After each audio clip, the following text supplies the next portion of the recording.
இன்ஸ்டண்ட்டாக 4 விதமான tiffin recipe 10 நிமிடத்தில் இந்த டிஃபன்லாம் செய்திடலாங்க. செம்ம ஈஸி, கண்டிப்பாக ட்ரை பண்ணுங்கள், ரொம்ப ஈஸியாக இருக்கும். இனி பன் தோசை செய்ய அரிசி உளுந்தெல்லாம் ஊற வைக்க தேவையே இல்லைங்க. 1 கப்பு ரவை இருந்தால் இன்ஸ்டண்ட்டாக இந்த பன் தோசை நல்ல சாஃப்டான செம்ம டேஸ்டியான பன் தோசை செய்யலாம். பாருங்கள் எந்த அளவுக்கு சாஃப்டாக இருக்குன்னு. இது 15 நிமிஷத்துலேயே செஞ்சிடலாங்க, ரொம்ப ஈஸி தான். கண்டிப்பாக ட்ரை பண்ணி பாருங்கள். இட்லி தோசைக்கு மாவு இல்லாத நேரத்தில் இப்போ ஒரு பேன் வச்சு அதில் 1 டேபிள் ஸ்பூன் அளவுக்கு எண்ணெய் சேர்த்துட்டு கொஞ்சமாக கடுகு, 1 ஸ்பூன் அளவுக்கு உளுந்து சேர்த்துக்கிறேன். இது கூடவே 1 ஸ்பூன் அளவுக்கு கடலைப்பருப்பு சேர்த்துக்கிறேன். இப்போ இதில் கொஞ்சமாக 1 பிஞ்ச் அளவுக்கு சீரகம் சேர்த்துக்கிறேன். சீரகம் அதிகம் சேர்க்க தேவையில்லை, கொஞ்சமாக சேர்த்துனா போதும். இப்போ இந்த கடுகு பொரிஞ்சு இந்த கடலைப்பருப்பெல்லாம் லைட்டாக செவந்து வரட்டுங்க.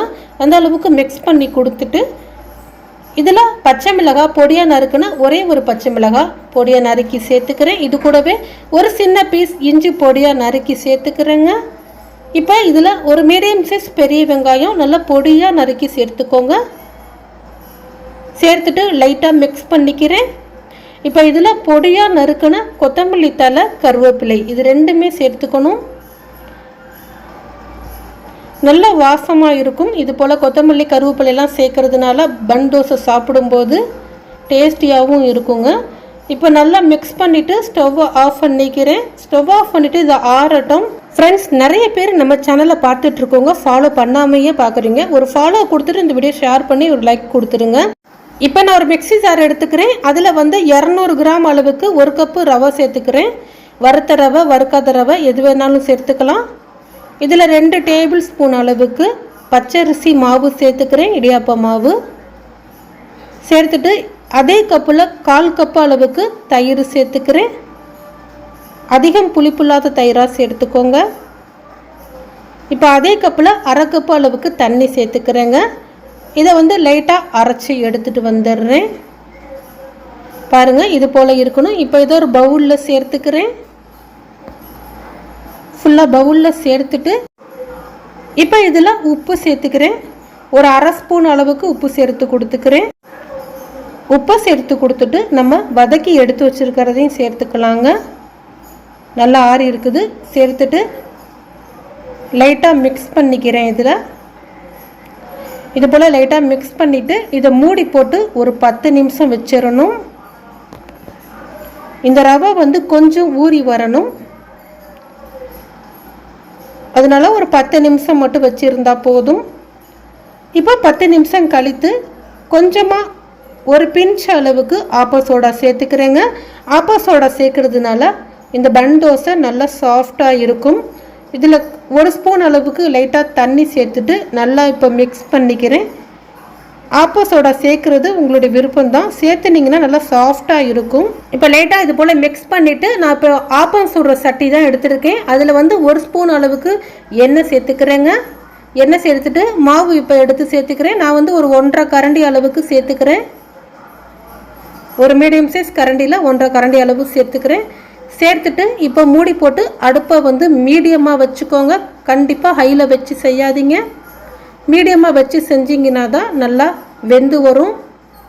இது போல் லைட்டாக செவந்து வந்தோன்னே திருப்பி கொடுத்துக்கிறேன். இப்போ இந்த பக்கட்டும் நல்லா வெந்து செவந்து வரட்டுங்க. இப்போ சூப்பராக ரெடி ஆகிடுச்சு, எடுத்துக்கிறேன். அடுத்ததும் அதே போல் கொஞ்சமாக எண்ணெய் சேர்த்துட்டு மாவு சேர்த்துக்கிறேன். நான் எடுத்திருந்த இந்த 200 கிராம் ரவைக்கு 3 பேர் சாப்பிட்லாங்க. ஒரு 6 பன் தோசை வந்துச்சு. மாவு சேர்த்துட்டு மூடி வச்சு நல்லா செவக்க இது போல் வெந்ததுக்கப்புறம் திருப்பி கொடுத்துக்கிறேன். நல்லா 2 பக்கட்டும் வெந்தோன்னே எடுத்துடுறேங்க. அவ்வளோதான், ரொம்ப சூப்பரான பன் தோசை ரெடி ஆயிடுச்சு. இதே போல் நீங்களும் செய்து பாருங்கள். இட்லி தோசைக்கு மாவு இல்லாத நேரத்தில் டக்குன்னு ஒரு 15 நிமிஷத்துலேயே இன்ஸ்டண்ட்டாக ஒரு டிஃபன் செய்யணுன்னா நீங்கள் ரவையை வச்சு இது போல் பன் தோசை செய்யலாம். இதுக்கு தேங்காய் சட்னி நான் செய்திருந்தேன். தேங்காய் சட்னி, கார சட்னி எது வேணாலும் ரொம்ப சூப்பராக இருக்கும். இப்போ ஒரே ஒரு பன் தோசை எடுத்து பிச்சு காட்டுறேன் பாருங்கள். நல்லா சாஃப்டாக இருக்கும், சாப்பிட்றதுக்கும் நல்லா இருக்குங்க. கண்டிப்பாக ட்ரை பண்ணி பாருங்கள். ட்ரை பண்ணி பார்த்துட்டு எப்படி இருந்துச்சுங்கிறத கமெண்ட்ஸில் சொல்லுங்கள். உங்கள் வீட்டில் ரவை மட்டும் இருந்துச்சுன்னா உப்புமா செய்யாமல் இது போல் டிஃப்ரெண்ட்டாக ஒரு டிஃபன் ரெசிபி செய்து கொடுத்து அசத்துங்க. செய்து பார்த்துட்டு எப்படி வந்துச்சுங்கிறது கமெண்ட்ஸில் சொல்லுங்கள். மறக்காமல் வீடியோ பிடித்திருந்தால் லைக் பண்ணுங்கள், ஷேர் பண்ணுங்கள். ஃபாலோ பண்ணாதவர்கள் ஒரு ஃபாலோ கொடுத்துருங்க. டிஃபன் செய்ய எந்த மாவும் இல்லையா, வீட்டில் 1 கப்பு ரவையும் ஒரே ஒரு தக்காளி பழமும் இருந்தால் சூப்பரான இந்த ரவை அப்பம் செய்து பாருங்கள். இன்ஸ்டண்ட்டாக செஞ்சிடலாம். டேஸ்ட்டு வந்து ரொம்ப சூப்பராக இருக்கும், நல்லா சாஃப்டாகவும் இருக்கும் சாப்பிட்றதுக்கு. கண்டிப்பாக ட்ரை பண்ணுங்கள். இப்போ ஒரு மிக்ஸி ஜாரில் 250 ml கப்பில் 1 கப் அளவுக்கு ரவையை வந்து சேர்த்துக்கிறேன். நல்ல பொடி ரவை, பெரிய ரவை எது வேணாலும் சேர்த்துக்கலாம். இப்போ அதே கப்பில் 1 கப் அளவுக்கு தண்ணி சேர்த்துக்கிறேங்க. இப்போ இதில் ஒரு 4-5 சின்ன வெங்காயம் சேர்த்துக்கிறேங்க. சின்ன வெங்காயத்துக்கு பதில் பெரிய வெங்காயம் இருந்துச்சுன்னா அது சின்னதாக ஒரு அரை பீஸ் அளவுக்கு கட் பண்ணி சேர்த்துக்கோங்க. இப்போ ஒரு பழம் தக்காளி வந்து கட் பண்ணதை சேர்த்துக்கிறேன். ஒரு பழம் சேர்த்துனா போதும், தக்காளி பழம். ஒரு 4 டேபிள் ஸ்பூன் அளவுக்கு தயிர் சேர்த்துக்கிறேன். சேர்த்துட்டு இப்போ இதை நல்லா நெய்ஸாக அரைச்சி நான் எடுத்துகிட்டு வந்துடுறேன். இந்த தக்காளி வெங்காயம் நல்லா அரைப்படணும். பாருங்கள், இது போல் நல்லா நெய்ஸாக இருக்கணும். நம்ம சேர்த்துன அந்த 1 கப் தண்ணியே போதுமானதாக இருக்கும். அதுக்கு மேலே தண்ணி சேர்த்துறாதீங்க, தண்ணி அதிகமாயிரும். இப்போ ஃபுல்லாக ஒரு கிண்ணத்தில் இதை அப்படியே அரைச்சதை சேர்த்துட்டு இதில் உப்பு சேர்த்துக்கிறேங்க. உப்பு 1 ஸ்பூன் அளவுக்கு சேர்த்துட்டு நல்லா மிக்ஸ் பண்ணிக்கிறேன். இது போல் மிக்ஸ் பண்ணிவிட்டு இதை மூடி போட்டு ஒரு 5 நிமிஷம் வச்சிடலாம். ரவைங்கிறதுனால கொஞ்சம் ஊறி வந்தால் ஆப்பம் வந்து செய்கிறதுக்கு நல்லா இருக்கும், சாஃப்டாக. இப்போ ஒரு 5 நிமிஷம் கழித்து பார்க்குறேன், நல்லா ஊறி இருக்கு ரவை. இப்போ இதில் 2 பிஞ்ச் அளவுக்கு ஆப்ப சோடா சேர்த்துக்கிறேங்க. ஆப்ப சோடா எதனால் சேர்க்குறோம்னா நல்லா ஒரு சாஃப்ட் கொடுக்கும். இன்ஸ்டண்ட்டாக செய்கிறதுனால தாங்க இந்த ஆப்ப சோடா வந்து 2 பிஞ்ச் அளவு சேர்த்துக்கிறேன். ரொம்ப சேர்க்கக்கூடாது, இந்த அளவு சேர்த்துனா போதும். நீங்கள் விருப்பப்பட்டால் சேர்த்துக்கலாம், அப்படி இல்லாட்டினா கூட ஸ்கிப் பண்ணிக்கலாம். இப்போ பாருங்கள், நல்லா மிக்ஸ் பண்ணிட்டேன். இப்போ தோசைக்கல் நல்லா சூடுபடுத்திட்டு அதில் வந்து ஒவ்வொரு கரண்டி எடுத்து சேர்த்துக்கிறேன். நான் வந்து ரொம்ப பெருசாக சேர்க்கலை, இது போல் தான் சின்னதாக தான் கொஞ்சம் சுடுறேன். சுற்றிலும் கொஞ்சமாக 1 ஸ்பூன் அளவுக்கு எண்ணெய் சேர்த்துட்டு இப்போ மூடி போட்டு வச்சிடுறேன். இது நல்லா வெந்துடும். அடுப்பை மீடியமாக வச்சுக்கோங்க. பாருங்கள், இது போல் நல்லா வெந்து சூப்பராக வந்திருக்குது பாருங்கள், பார்க்கவே எப்படி இருக்குது. அடுத்ததும் அதே போல் வந்து ஊற்றிட்டு நம்ம மூடி போட்டு வச்சிடலாம். எண்ணெய் வந்து லைட்டாக சேர்த்துட்டு நீங்கள் திருப்பி போட்டு வைக்கிறதா இருந்தாலும் வைக்கலாம். நான் இன்றைக்கி திருப்பி போடலை, மூடி வச்சதுனால திருப்பி போடலை. நீங்கள் மூடாமல் செஞ்சிங்கன்னா திருப்பி போட்டு கூட எடுத்துக்கலாம். லைட்டாக பின்னாடி சைடும் வேக வச்சு எடுத்துக்கலாம். அவ்வளோதாங்க, ரொம்ப சூப்பராக அடுத்த ஆப்பமும் ரெடி ஆயிடுச்சு. இதே போல் உங்கள் வீட்டில் ரவை இருந்துச்சுன்னா, வீட்டில் கோதுமை மாவு இட்லி மாவு இல்லாத நேரத்தில் வீட்டில் ரவை மட்டும் இருந்தால் உப்புமா செய்தால் நிறைய பேர் சாப்பிட மாட்டாங்க. அதனால் இது போல் வந்து சூப்பராக இன்ஸ்டண்ட்டாக ஒரு ஆப்பம் ரெசிபி வந்து செய்து கொடுங்க. நல்ல சாஃப்டாக, டேஸ்ட் வந்து ரொம்பவே சூப்பராக இருக்கும். பாருங்கள் எந்த அளவுக்கு சாஃப்டாக இருக்குதுன்னு. இன்ஸ்டன்ட் ஆப்பம். இனி அரிசி உளுந்தெல்லாம் ஊற வச்சு 7-8 மணி நேரம் மாவை புளிக்க வச்சு செய்ய வேண்டிய அவசியம் இல்லை. இந்த ஆப்ப மாவு 1 மணி நேரத்தில் ரெடி பண்ணி நல்ல மொறுன்னு சாஃப்டான ஆப்பம் செய்யலாம். நம்ம பேஜை ஃபாலோ பண்ணி ஒரு லைக் பண்ணி இந்த வீடியோ எல்லாத்துக்கும் ஷேர் பண்ணுங்கள். இப்போ ஒரு மிக்ஸி ஜார் எடுத்துக்கிறேன். அதில் வந்து பச்சரிசி மாவு எடுத்துக்கிறேங்க. இது வீட்டிலேயே இடியாப்பத்துக்கு அரைச்சி வச்ச பச்சரிசி மாவு. நீங்கள் கடை மாவு இருந்தால் கூட யூஸ் பண்ணிக்கலாம். அதில் 1 கப் அளவுக்கு 250 ml கப்பில் பச்சரிசி மாவு சேர்த்துட்டு அதே கப்பில் அரை கப்பு அளவுக்கு சாதம் சேர்த்துக்கிறேன். இப்போ அதே கப்பில் 1/4 கப்பு அளவுக்கு துருவின தேங்காய் சேர்த்துக்கிறேங்க. இது போல் உங்கள்கிட்ட மெஷர்மெண்ட் கப்பு இல்லாட்டினா சின்னதாக கிண்ணம் டம்ளர் அளந்து சேர்த்துக்கோங்க. எது எடுத்தாலும் அளந்து சேர்த்தா தான் சரியாக இருக்கும். இப்போ 1 ஸ்பூன் அளவுக்கு கல்லுப்பு சேர்த்துட்டு 1 ஸ்பூன் அளவுக்கு சர்க்கரை சேர்த்துக்கிறேங்க. இந்த சர்க்கரை சேர்க்கறதுனால ஆப்பம் நல்லா செவந்து சூப்பராக மொறுன்னு வருங்க. இந்த ஆப்பம் நம்ம இன்ஸ்டண்ட்டாக செய்யறதுனால இப்போ இன்ஸ்டன்ட் ஈஸ்ட் வந்து 1/4 ஸ்பூன் அளவுக்கு சேர்த்துக்கிறேங்க. உங்களுக்கு ஈஸ்ட்டு சேர்க்க விருப்பம் இல்லாட்டின்னா நான் என்ன சேர்க்கணுங்கிறத இடையில வந்து சொல்லியிருக்கேன், வீடியோ ஸ்கிப் பண்ணாமல் பாருங்கள். இப்போ ஈஸ்ட்டு வந்து 1/4 ஸ்பூன் அளவுக்கு சேர்த்துட்டு தேவையான அளவு தண்ணி சேர்த்து நல்லா நெய்ஸாக அரைச்சி எடுத்துகிட்டு வந்துடுறேங்க. ஈஸ்ட்டு சேர்க்கறதுனால மாவு பார்த்திங்கன்னா ஒரு மணி நேரத்தில் நல்லா புளிச்சு சூப்பராக வந்துடும். இப்போ பாருங்கள், மாவை நல்லா நெய்ஸாக அரைச்சி எடுத்துகிட்டு வந்துட்டு நல்லா நெய்ஸாக அரைச்சிக்கோங்க. நம்ம போட்ட அந்த சாதம் தேங்காயெலாம் நல்லா நெய்ஸாக அரைப்பட்டிருக்கணும். மாவு எடுத்த கப்புலேயே 1.5 கப் அளவுக்கு தண்ணி சேர்த்து நல்லா நெய்ஸாக அரைச்சிக்கிட்டேன். இப்போ இது ஒரு பவுலில் சேர்த்துக்கிறேங்க. சேர்த்துட்டு இதை மூடி போட்டு வச்சிடலாம். 1லேருந்து ஒரு 1.5 மணி நேரம் இது லைட்டாக புளிச்சு வரட்டும். இப்போ பாருங்கள், நான் ஒரு 1.5 மணி நேரம் கழித்து பார்க்குறேன். நல்லா சூப்பராக புளிச்சு நுர பொங்கி வந்திருக்கு பாருங்கள். இது போல் இருந்தால் தான் ஆப்பம் நல்லா சூப்பராக சாஃப்டாக மொறுன்னு வருங்க. இப்போ நல்லா மிக்ஸ் பண்ணி கொடுத்துக்கிறேன் நான். உங்களுக்கு ஈஸ்ட்டு சேர்க்க விருப்பம் இல்லை, என்கிட்ட ஈஸ்ட்டு இல்லைன்னு நினைக்கிறவங்க மாவை ஒரு 7-8 மணி நேரம் புளிக்க வச்சு சுட போகும்போது 1/4 ஸ்பூன் அளவுக்கு ஆப்ப சோடா சேர்த்து நல்லா மிக்ஸ் பண்ணிவிட்டு நீங்கள் சுடுங்க.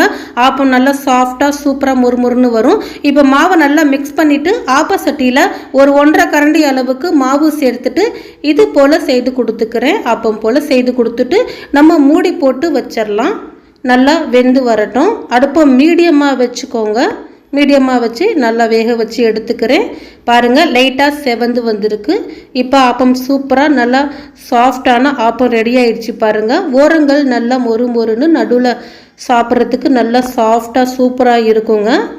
இப்போ அடுத்த ஆப்பமும் அதே போல் ஊற்றி காட்டுறேன். பாருங்கள், ஒரு 1.5 கரண்டி அளவுக்கு மாவு சேர்த்துக்கலாம். எண்ணெய் எதுவும் சேர்க்க தேவையில்லை. அதே போல் மாவை செய்து கொடுத்துட்டு நம்ம மூடி போட்டு வச்சிடலாங்க. இந்த ஆப்பம் கொஞ்சம் நல்லா செவந்து வர அளவுக்கு நான் வேக வச்சு எடுத்துக்கிறேன். இது போல் இருக்கிறதுனால குழந்தைங்களும் நல்லா மொறுன்னு இருக்கிறதுனால சாப்பிட்டுக்குவாங்க. இப்போ பாருங்கள், நல்லா கொஞ்சம் செவந்து வந்திருக்கு. சூப்பரான ஆப்பம், இன்ஸ்டன்ட் ஆப்பம் ரெடி ஆயிடுச்சுங்க. நம்ம அரிசியை 4-5 மணி நேரம் ஊற வச்சு மாவை 7-8 மணி நேரம் புளிக்க வச்சு செய்ய வேண்டிய அவசியம் இல்லை. இது போல் ஈஸ்ட் சேர்த்து செய்தீங்கன்னா இன்ஸ்டண்ட்டாக சூப்பரான ஆப்பம் செய்தெடுக்கலாம். சாதம் மிஞ்சிருச்சுன்னா இன்ஸ்டன்ட் இட்லி செய்து பாருங்கள். நல்லா பஞ்சு போல் சாஃப்டாக இருக்கும். இந்த இட்லி 10 நிமிஷத்தில் செஞ்சிடலாம். ரொம்ப ஈஸியான செம்ம சாஃப்டான இட்லி எப்படி செய்யலாங்கிறத பார்க்கலாம் வாங்க.